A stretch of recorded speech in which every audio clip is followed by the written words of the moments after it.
Perkenalkan, nama saya Caroline Angelique Kuncoro dengan NIM G0023-038 dari kelompok B4. Pada kesempatan kali ini kita mau belajar bersama-sama tentang sistem pencernaan. Nah, siapa sih yang nggak tahu Denis? Nah, di sini Denis adalah seorang siswa SMA yang baru saja ditolak cintanya nih.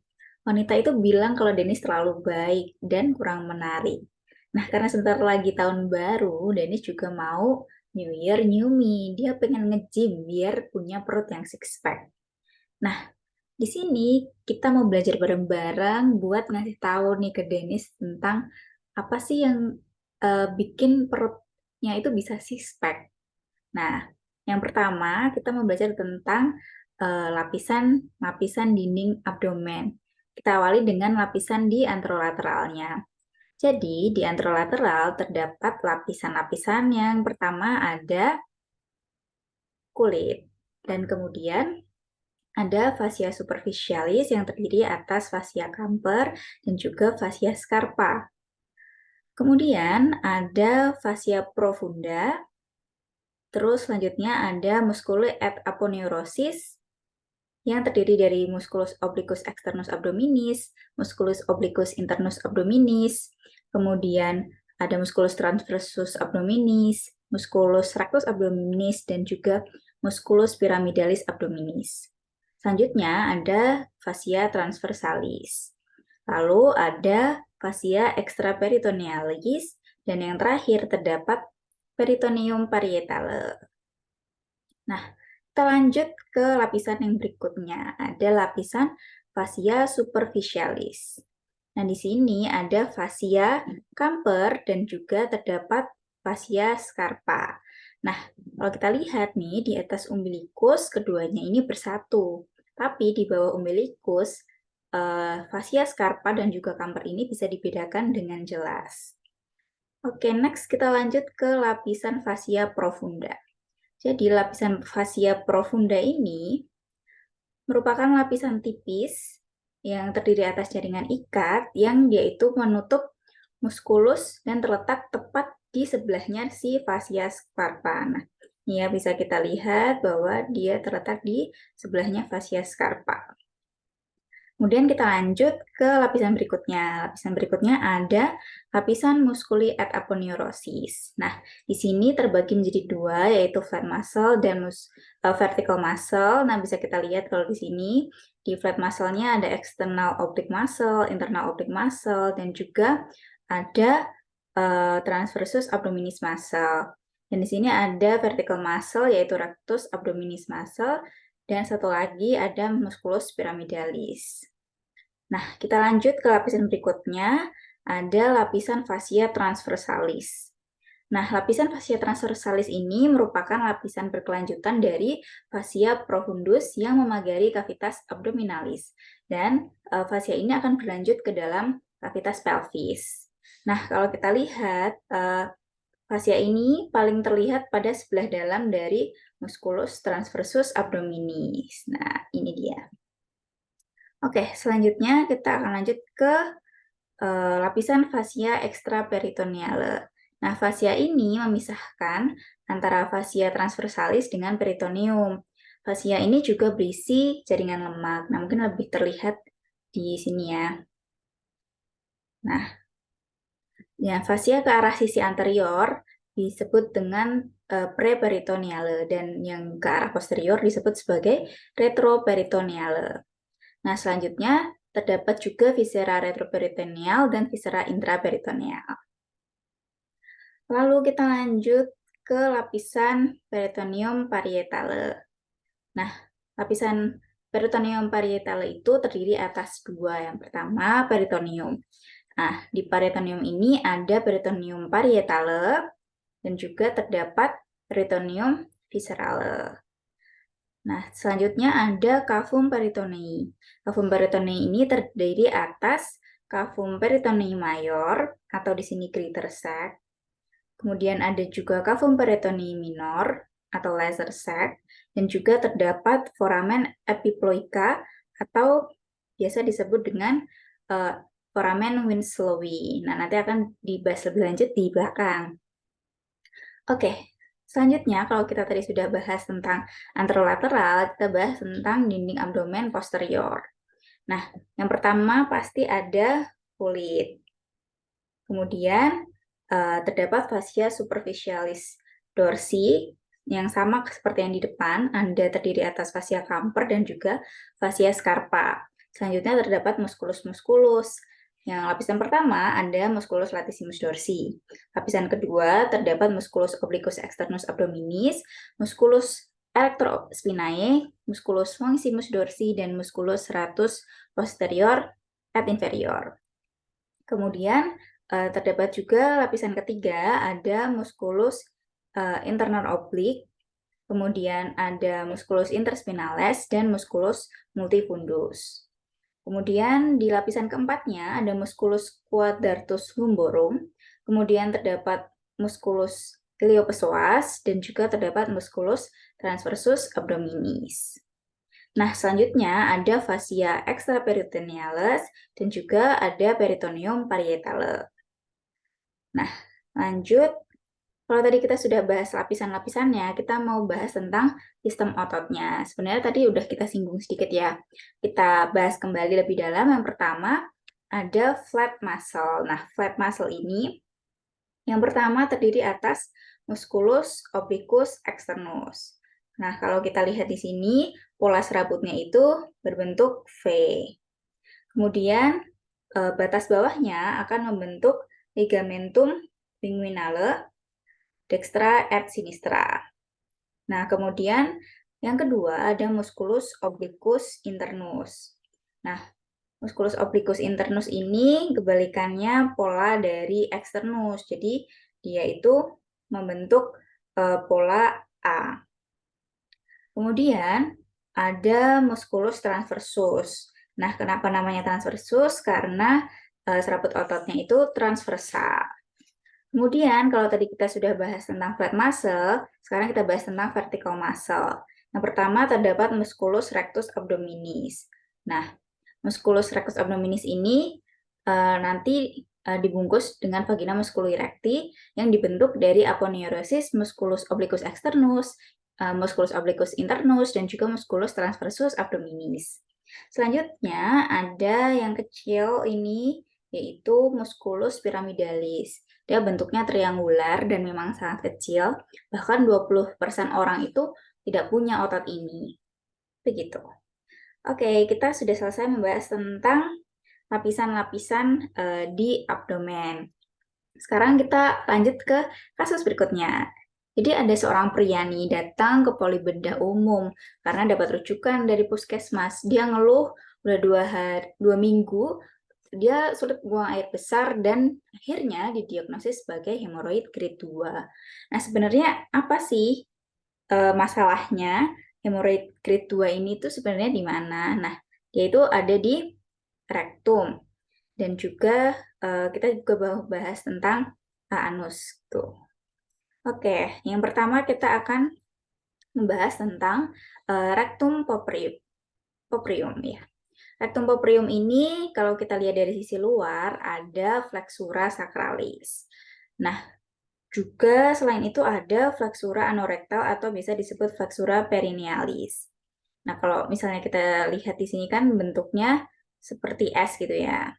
Kemudian flexura anorektal ini fungsinya untuk menjaga kontinensi tinja melalui tonus otot puborectalis. Kemudian kalau kita lihat dari sisi dalam, itu terdapat lipatan transversal, namanya plica transversalis recti atau disebut dengan Houston. Nah, di bawah lipatan ini, rektum itu mengalami dilatasi dan dia itu membentuk ampula recti. Nah, selanjutnya ada zona transisi dari rektum ke kanalis analis, ditandai dengan adanya tinea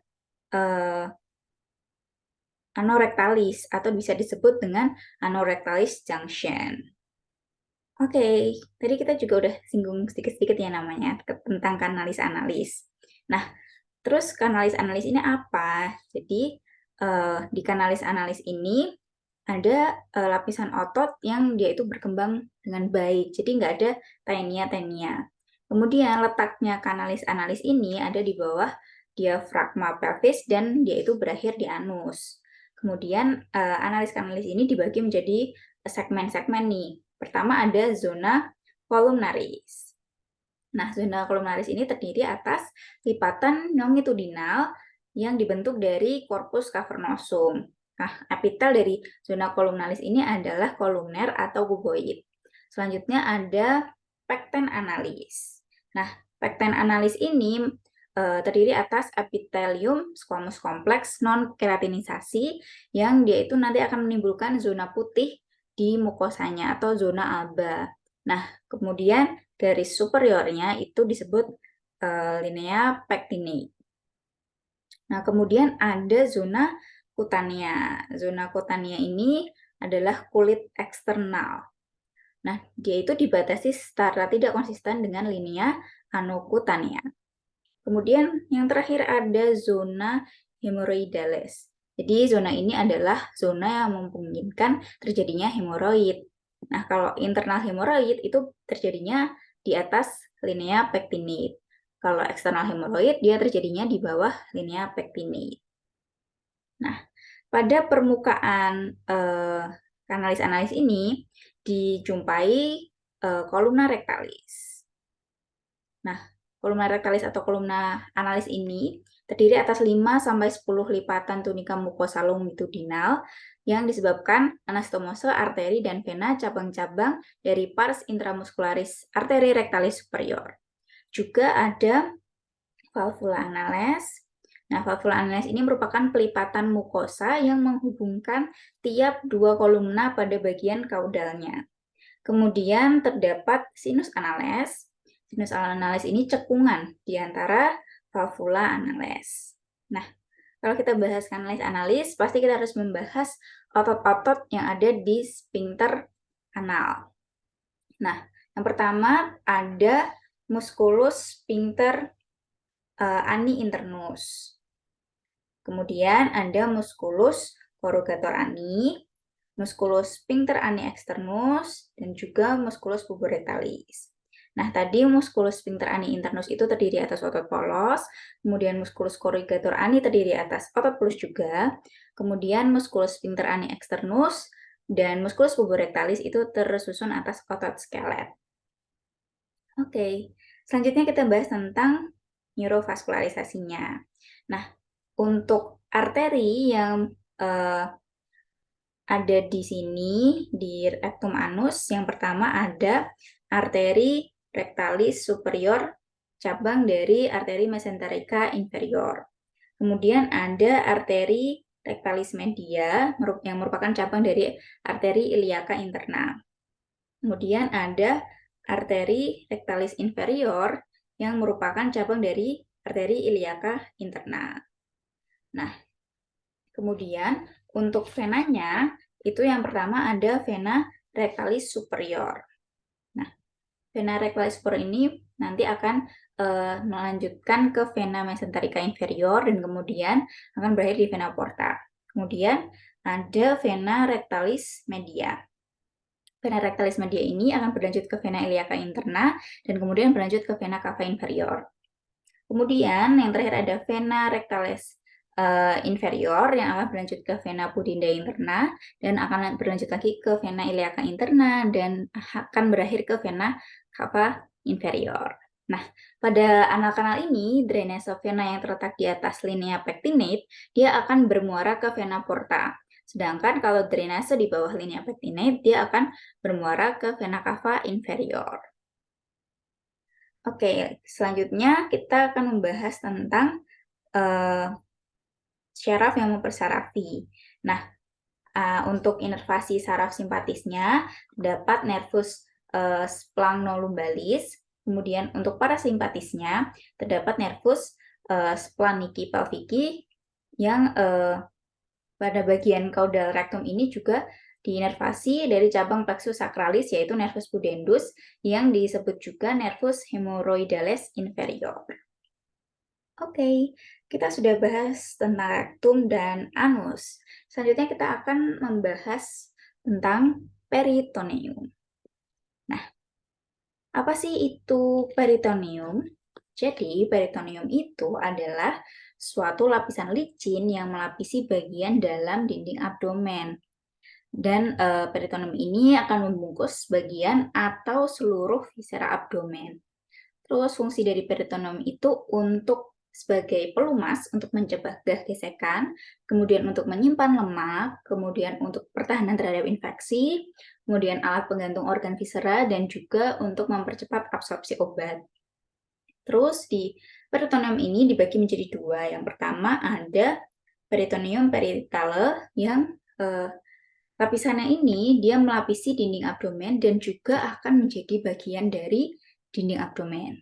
Selanjutnya ada juga peritoneum viscerale. Nah, lapisan ini akan melapisi langsung permukaan organ viscera abdominis, baik sebagian maupun juga keseluruhan. Selanjutnya, kita akan membahas nih tentang organ peritoneal dan juga, organ retroperitoneal dan juga organ intraperitoneal. Nah, pertama, kita akan membahas tentang organ retroperitoneum.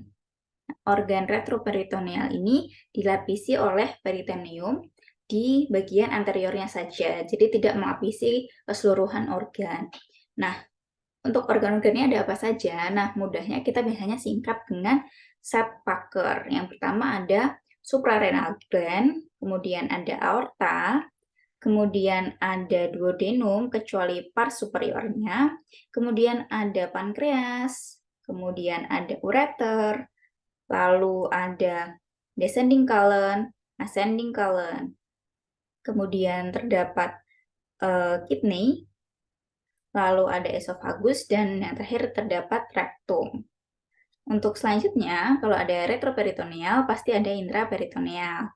Nah, berbeda dengan retroperitoneal yang hanya lapisan anterior yang saja yang dilapisi, kalau intraperitoneal, seluruh permukaan organnya itu akan dilapisi oleh peritoneum.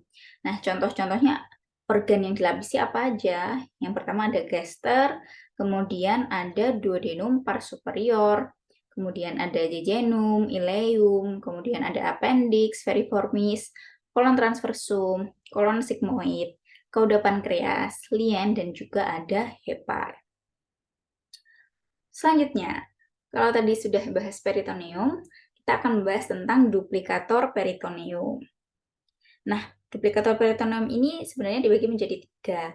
Ada mesentery, ada omentum, dan juga ada ligamentum peritonei. Yang pertama, kita mau bahas tentang mesentery dulu. Nah, mesentery ini akan melekatkan viscera intraperitoneal ke dinding abdomen posterior. Contohnya apa? Contohnya ketika kolon berarti mesokolon. Kemudian di intestinum tenue ada mesenterium.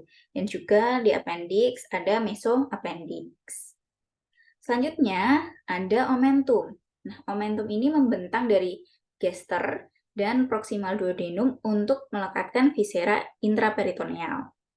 Nah, omentum ini ada dua. Yang pertama ada omentum maius. Omentum maius ini bentuknya seperti tirai, melekat pada curvatura major gaster dan duodenum pars superior. Ligamen-ligamen yang ada di sini yaitu ligamentum gastrofrenica, ligamentum gastrosplenica, ligamentum gastrocolica, dan ligamentum splenorenale. Selanjutnya ada omentum minus. Omentum minus ini melekatkan curvatura minor gaster dan duodenum pars superior menuju fasies inferior dari hepar. Nah, ligamentum yang menyusun, yang pertama ada ligamentum hepatoduodenale, dan yang kedua ada ligamentum gastrohepatica. Nah, selesai bahas omentum, selanjutnya ada ligamentum peritonei. Nah, ligamentum peritonei ini tugasnya melekatkan organ dengan organ lain atau ke dinding posterior abdomen. Ligamentum peritonei ini juga menyusun omentum-omentum tadi. Nah, contohnya di hepar itu dihubungkan dengan dinding abdomen anterior dengan ligamen falciforme. Kemudian hepar dihubungkan dengan duodenum dengan ligamentum hepatoduodenale. Kemudian hepar dihubungkan dengan gaster dengan ligamentum hepatogastricum. Lalu ada gaster. Gaster dihubungkan dengan diafragma dengan ligamentum gastrofrenica. Kemudian gaster maksudnya dihubungkan dengan lian dengan ligamentum gastrosplenica. Dan yang terakhir gaster dihubungkan dengan kolon transversum dengan ligamentum gastrocolica. Nah, kemudian selanjutnya kita bahas tentang greater sac, lesser sac, dan foramen Winslow. Apa sih itu? Nah, sebenarnya tadi di awal kita juga bahas sedikit-sedikit ya tentang greater sac, lesser sac, dan foramen Winslow. Nah, tapi apa sih ketiganya? Nah, akibat adanya perputaran saat embrional pada saat dewasa, cavum peritonei itu tidak akan merupakan satu kesatuan lagi, tetapi akan terpisah jadi dua ruangan yang saling berhubungan. Nah, ini itu dikenal dengan cavum peritonei mayor atau greater sac. Kemudian juga ada cavum peritonei minor atau lesser sac.